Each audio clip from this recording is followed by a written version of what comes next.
talk about doing a needs assessment, and then we talk about doing, a master plan, and then the next comes implementation, which is to install the playground and related amenities at Naranja Park.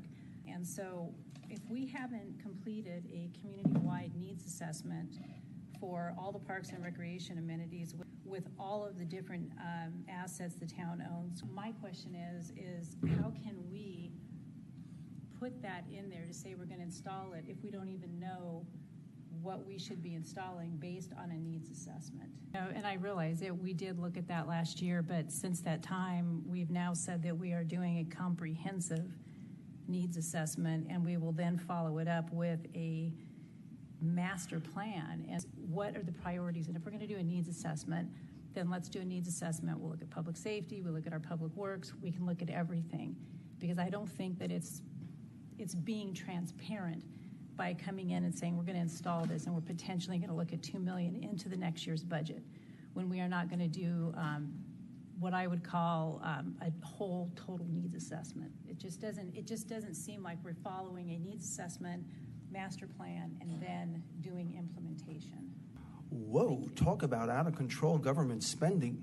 We were talking $350,000 in the budget. Now we're being told $2 million. That's an enormous capital investment, and it's being done without a comprehensive study.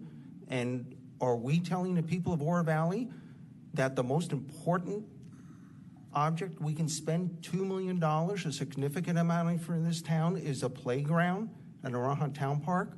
This is like the $50,000 hammer the federal government buys.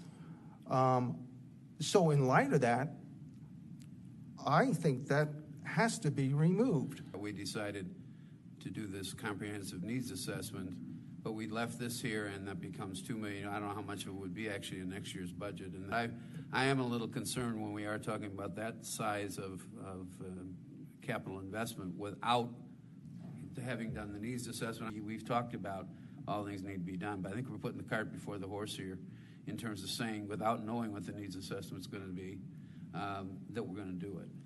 We haven't even seen the needs assessment because we talk about it here, a comprehensive community-wide needs assessment. Let's characterize what happened in 2014 correctly. It was not a needs assessment. It was a survey asking people what new facilities they'd be interested in seeing at the Naranja Town Park site and how they would be willing to pay for it.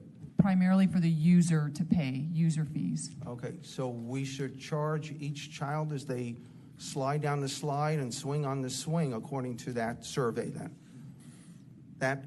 Why don't we do the needs assessment? We are clearly saying that we need to do a needs assessment among our parks and recreation assets. Know what we need, but we don't pick and choose what we want in that needs assessment. I'm great with the parks. I just think that it needs to not have the install. It needs to be incorporated in the needs assessment. This community has enormously enlarged and enhanced its parks and rec system.